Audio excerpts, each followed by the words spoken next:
안녕하세요. 자, 이번 시간은 채권 소멸 사유 보도록 하겠습니다. 자, 여러분 교재 179페이지가 되겠습니다. 그러니까 채권 소멸 사유 그러면 7가지 사유가 있습니다. 변제, 대물 변제, 공탁, 상계, 경계, 면제, 혼동 이렇게 해서 7가지 사유가 있어요. 근데 그 중에서 시험 문제로 잘 나오는 것은 변제와 그다음에 상계가 이에 해당합니다. 그래서 나머지 부분도 뭐 출제가 전혀 되지 않는 것은 아니지만 상대적으로 봤을 때는 변제와 상계에서 출제가 잘 되어진다 이렇게 볼 수 있겠습니다. 특히 변제가 가장 중요하죠. 채권 소멸 사유 변제가 뭐예요? 돈 갚는다는 얘기죠. 예, 그래서 대여금 채권이 있는데 채무자 을이 채권자 갑에게 갚았다. 변제. 예, 그럼으로써 채권이 소멸되는 것이다. 이렇게 볼 수 있고요. 상계 같은 경우에는 서로 간에 채권 채무가 맞물려 있을 때, 그렇죠? 이때 일방 당사자가 상대방 채권자를 상대로 해서 상계, 단독행위죠. 상계를 치게 되면 이때는 일정 범위 내에서 서로 깐다고 그러죠. 네, 까진다라고 표현하는 것이 맞을 것 같습니다. 그렇게 해서 채권 소멸 사유가 있고요. 또 공탁 같은 경우에는 여러분 아시다시피 변제 공탁을 말하는 것이거든요. 원래 공탁에도 종류가 변제 공탁, 특수 공탁, 보관 공탁, 뭐 담보 공탁 이런 공탁 제도들이 있어요. 네, 여러분 시험 범위는 아닙니다. 지금 표현 드리는 것은 별도로 공탁법이라는 법률이 별도로 존재하거든요. 그래서 거기서 이제 그런 내용들을 다루게 되는데 우리 시험 범위는 아니고 단지 우리 민법에서는 채권 소멸 사유 중에 하나로서 공탁이라는 제도가 있다. 근데 공탁은 뭐다? 변제 공탁을 말하는 것입니다. 한때 이런 일이 있었죠. 주로 악덕 사채업자들이 그런 짓을 했었습니다. 채무자한테 돈 빌려주고 고리의 이자를 뜯어내기 위해서, 그렇죠? 채무자가 변제기에 갚으려고 채권자 찾으면, 사채업자를 찾으면 오리무중입니다. 종적을 감추었어요. 그래서 나중에 나타나서 왜 그동안 변제하지 않았냐 해서 눈덩이처럼 불어난 이자, 고리의 그 이자를 청구를 하는 이와 같은 악덕 사채업자들이 있었어요. 그런 경우에는 무엇을 해야 됩니까? 공탁을 걸어야 됩니다. 변제 공탁, 공탁을 걸므로써 변제가 된 것으로, 즉 채권이 소멸된 것으로 그 효과를 볼 수가 있거든요. 근데 일반 채무자들이 그런 것들을, 그런 제도를 잘 모르지 않습니까? 그래서 속수무책으로 당하는 그런 사례들이 종래에 있었습니다. 자, 공탁, 변제 공탁을 얘기하는 것이다. 그 외에도 뭐 경계도 있고요. 방금 제가 그랬죠. 변제, 대물변제. 대물변제는 뭡니까? 물건으로 대신 갚는 것을 대물변제라고 하죠. 원래 돈을 빌릴 때는 금전으로 빌렸어요. 근데 갚을 때는 물건으로 대신. 내가 1억을 빌렸지만 이것을 갚을 형편이 되지 않으니까 내가 조그만 토지가 있는데 이 토지로 대신 변제하겠다. 그래서 이런 것을 대물변제라고 그러죠. 그 다음에 이제 면제란 게 있습니다. 면제는 채권자가 채무자에 대해서 채무를 까주는 거죠. 갚지 않아도 된다. 채무 면제. 이것도 채권 소멸 사유. 그 다음 혼동이라는 소멸 사유도 있습니다. 혼동은 우리 물건과 채권의 공통된 소멸 사유거든요. 그래서 혼동은 채권 채무가 동일하게 귀속됨으로써 채권이 소멸하는 것인데 거의 출제되지 않고 있다. 채권법에서는 그죠? 물권법에서는 가끔 그 물권 소멸 사유로서의 혼동이 가끔 시험에 나오거든요. 근데 채권법에서는 거의 출제되지 않고 있습니다. 자, 그래서 방금 말씀드렸습니다.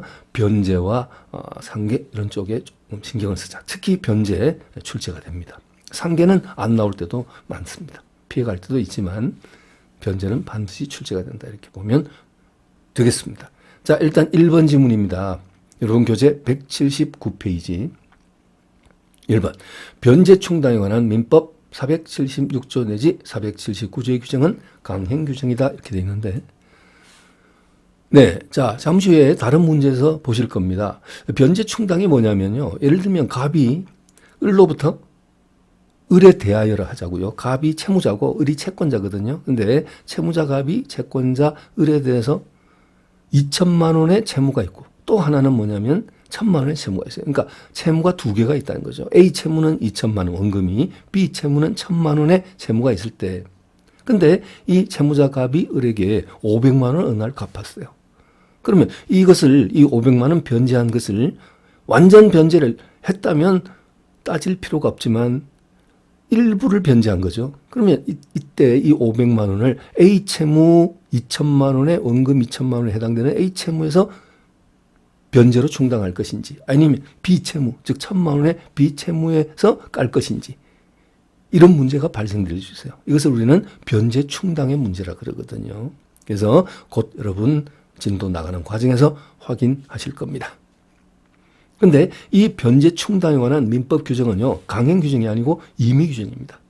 당사자 합의가 있으면 합의 충당이 원칙이고 아니면 합의 충당 없으면 지정 충당이라고 있습니다. 즉 일방 당사자가 지정권자가 되어서 그 지정권자가 이제 충당 순서를 정하는 거죠. 순서라기보다는 충당 어떤 변제에 먼저 충당하느냐 그것을 지정할 수 있는 것이 지정 충당이고요. 합의도 없고 지정권자도 없을 때는 마지막으로 법정 충당이라는 것이 있습니다. 민법 규정에. 그렇죠? 아무래도 채무자에게 돈을 갚는 채무자에게 변제 이익이 많은 순서로 변제가 충당돼야 한다. 이런 것을 우리는 법정 충당이라고 나옵니다. 자, 곧 구체적으로 보실 겁니다. 그런데 이 같은 충당에 관한 민법 규정은 강행 규정이 아니고 임의 규정이다. 계속 이어서 보겠습니다. 자, 그 다음에 2번 채무자가 채무 전부를 변제한 때 인정되는 채권증서 반환 청구는 변제와 동시행 관계에 있다. 자, 여러분 변제와 동시행 관계에 있는 것은 영수증입니다. 그래서 영수증 교부와 채권자가 채무자에게 영수증을 교부하는 그 영수증 교부와 변제가 동시행 관계에 있는 것이지 채권증서 반환 청구는 그것은 변제와 동시행 관계에 원칙적으로 있지 않다고 합니다. 판례는 물론 전액을 변제했을 때는 채권증서 반환 청구를 청구할 수 있죠. 내가 써준 차용증 돌려주시오. 내가 전액 변제했으니까 돌려달라고 채무자는 채권증서 반환 청구, 채권증서 쉽게 말해서 차용증을 연상하십시오. 돌려달라고 요구할 수 있겠죠. 그렇지만 원칙적으로는 변제가 됐다는 영수증 교부가 변제와 동시행 관계에 있다.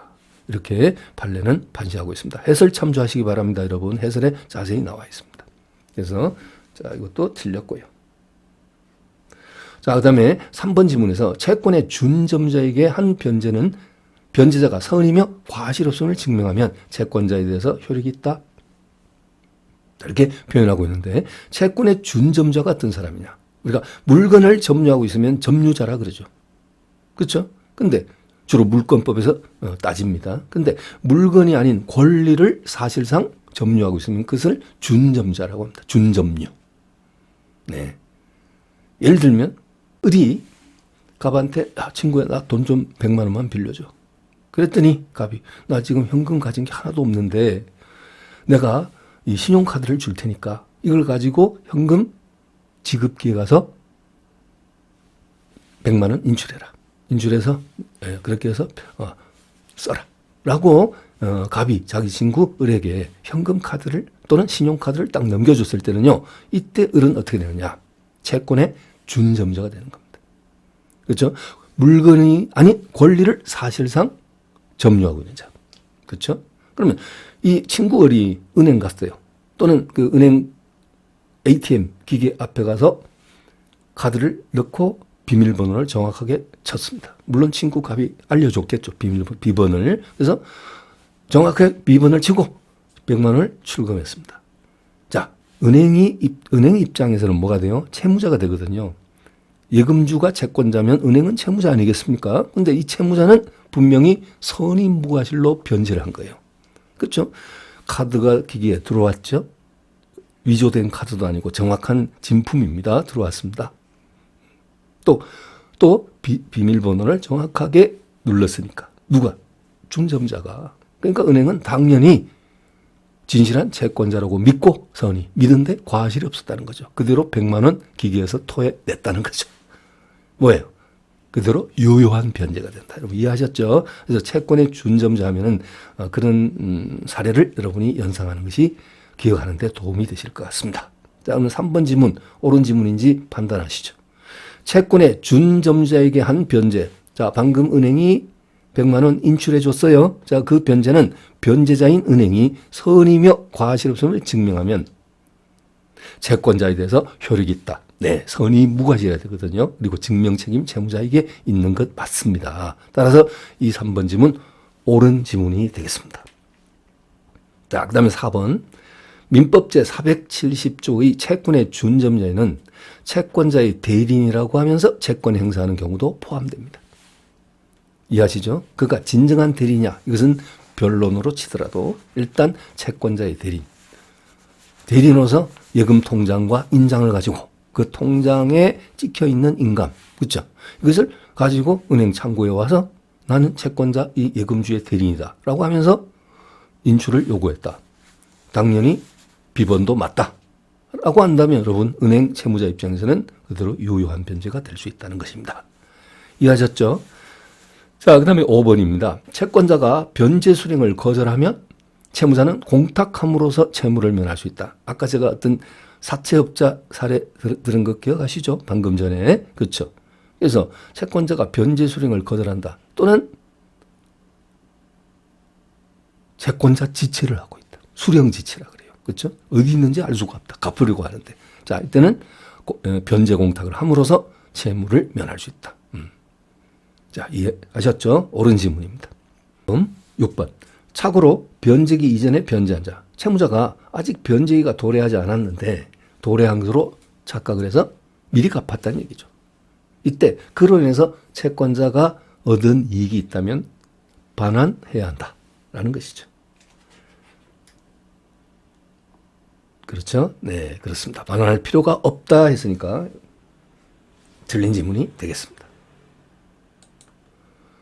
자, 다음 7번.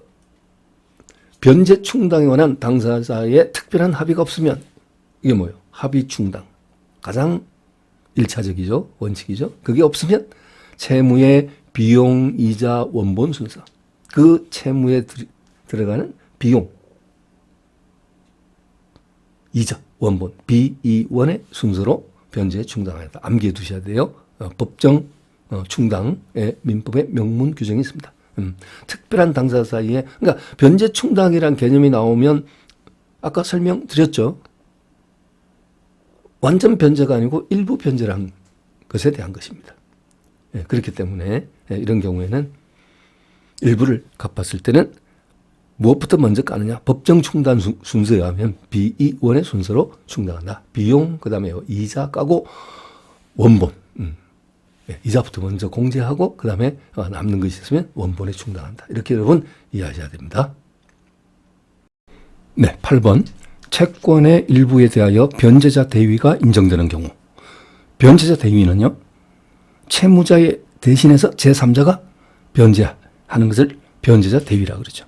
변제하게 되면 그 변제자가 채권자 지위를 넘겨받는다. 이것을 변제자 대위랍니다. 그래서 이 변제자 대위가 인정되는 경우 그 대위자는 채무자의 채무 불이행을 이유로 채권자와 채무자 간의 계약을 해지할 수 있다. 여기서 결정적으로 틀린 부분은 해제권, 해지권, 이러한 상대방 있는 단독행위자 형성권, 이 같은 권리는 법률관계의 직접 당사자가 행사해야 됩니다.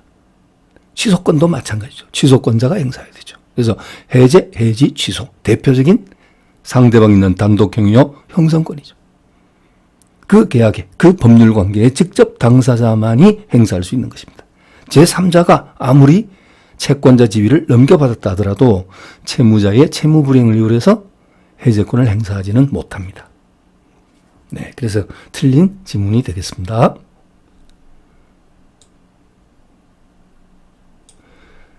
자, 반복 출제 가능성은 좀 낮다고 봅니다. 여러분, 복습할 때 큰 부담 없이 봐주시기 바랍니다. 네, 그 다음에 다음 문제가 여러분 핵심 정리가 쭉 나와 있어서 한 2, 3페이지 넘겨서 182페이지 182페이지에 기출 지문 분석 141번 나옵니다. 자, 여러분 과연 제한 시간 내에 이 문제를 해결할 수 있을까? 시간을 빼앗기 위한 출제자의 치사한 출제가 아닌가 저는 그렇게 생각합니다. 제한 시간이 한정되어 있는데 이런 문제를 출제를 하면요 응시자들의 시간을 갉아먹는 아주 치명적인 그런 문제가 라고 저는 문제 자체가 나쁘다라고는 할 수 없습니다. 문제는 좋습니다. 좋은데 바로 그와 같은 응시자 입장에서는 매우 괴로운 그와 같은 출제가 된다 이렇게 생각이 됩니다. 다시는 이런 문제 나오지 않기를 저는 바랄 뿐입니다. 자, 일단 여러분 이 1번 지문의 설문 읽는 데만도 시간이 상당히 소요됩니다. 이것을 판서로 일단 정리를 해보았습니다. 자, 여기를 한번 보시죠. 그리고 여러분은 교재를 그대로 보시기 바랍니다. 자, 갑은 을에 대하여 A 채무, 그러니까 간단하게 줄여서 표현 드리면요. A 채무, B 채무 두 개의 채무가 있다는 거예요. 이 채무자가 채권자에 대해서. 근데 A 채무는 원금이 5천만 원, 대여일은 2021년 3월 1일 이렇게 돼 있는데요. 연도는 여기 제가 기재하지 않았습니다. 왜냐하면 대여일 변제기가 다 같은 연도에 이루어진 것이거든요. 그래서 2021년은 그냥 생략하고요. 월일만 기재를 했습니다. 자, 그래서 빌린 날은 3월 1일. 그다음에 이자는 월 0.5%. 그다음에 변제기는 4월 30일.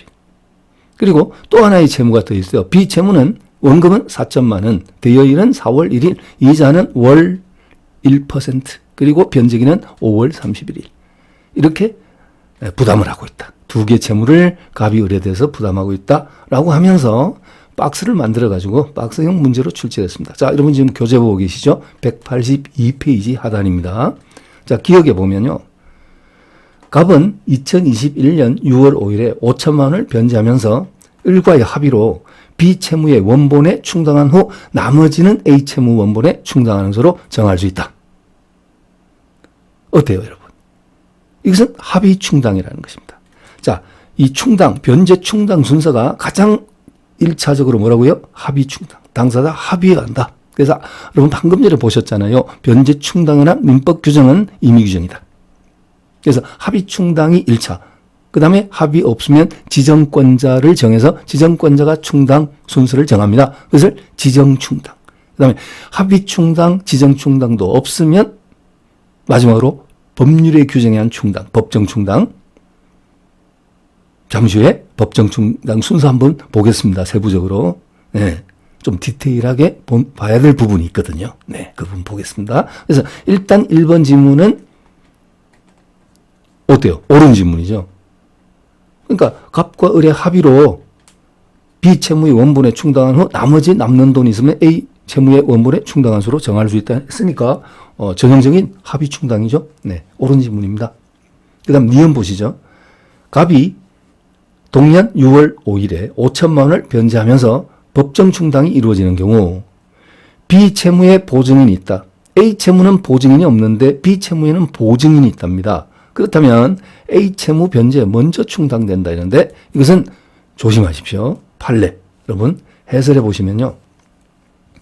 자, 여러분 182페이지 제일 밑입니다. 니은 해설을 보시면 변제자가 주 채무자인 경우에 보증인이 있는 채무, A 채무는 보증인이 없고 B 채무는 보증인이 있다. 예를 들면 아니면 뭐 그 반대다라고 하더라도 전자가 후자에 비해서 변제이익이 더 많다고 볼 근거는 전혀 없어. 양자는 변제이익에 차이가 없다.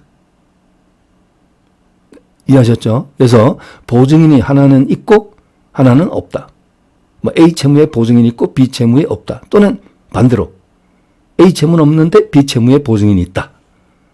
어떤 경우든 여러분 따질 필요가 없습니다. 보증인이 있고 없고는 변제 이익에 있어서 채무자가 어떤 변제를 먼저 까느냐에 대해서는 실익이 없다. 이것이 판례의 태도다라는 겁니다, 여러분. 그렇죠? 그렇지만 하나는 이자가 있고 하나는 무이자 채무고 그러면 당연히 이자 있는 이자부 채무를 먼저 까야 되겠죠. 그런 것은 여러분 잠시 후에 보겠습니다. 또 하나는 A 채무는 이율이 월 0.5%밖에 안 되는데 B 채무는 월 1%다. 그렇다면 당연히 무엇부터 까야 됩니까? B 채무부터 먼저 까야 되겠죠.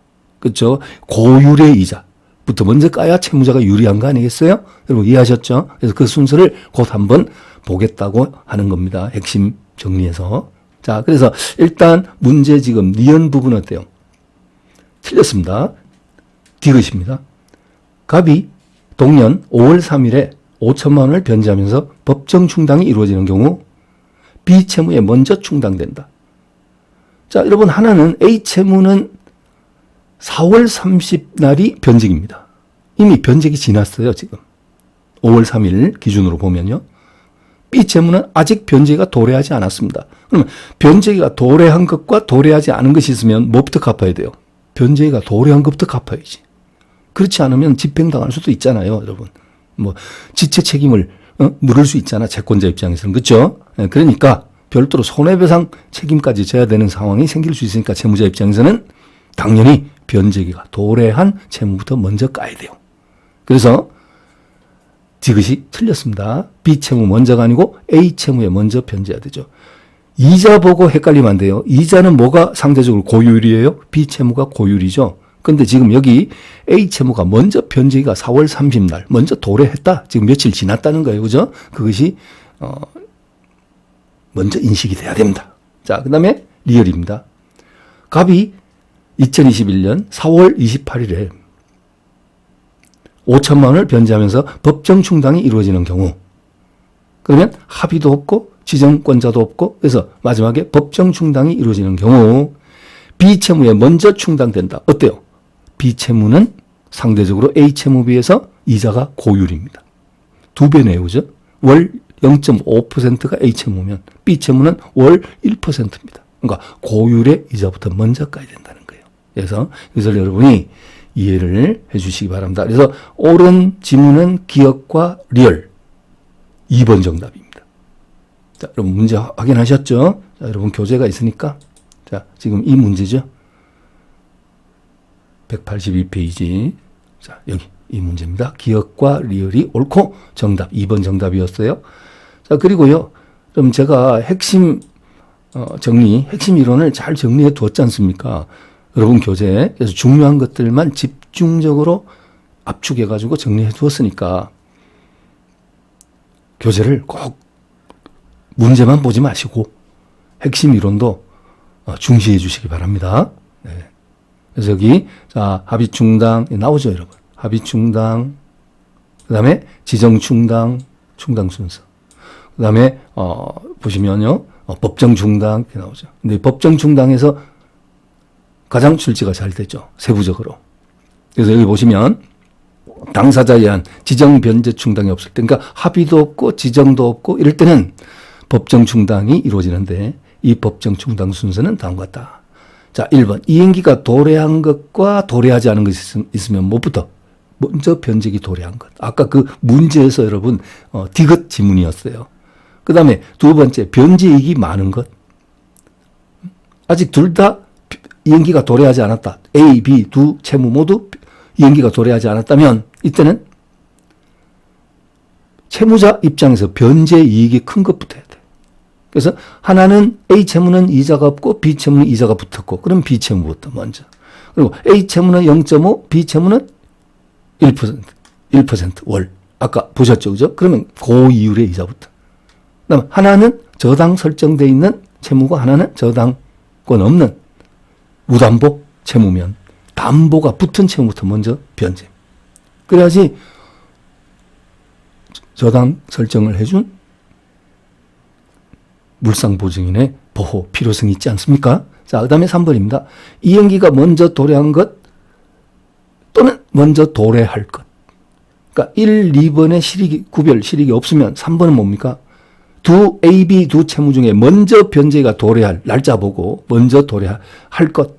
둘 다 도래하지 않았다면 먼저 도래할 것. 이 얘기죠. 그 다음에 4번 뭐 출제 가능성 없습니다. 채무액에 비례해서 이런 1, 2, 3번도 실익이 없다. 그러면 마지막 4번에 채무액에 비례해서 변제 충당한다.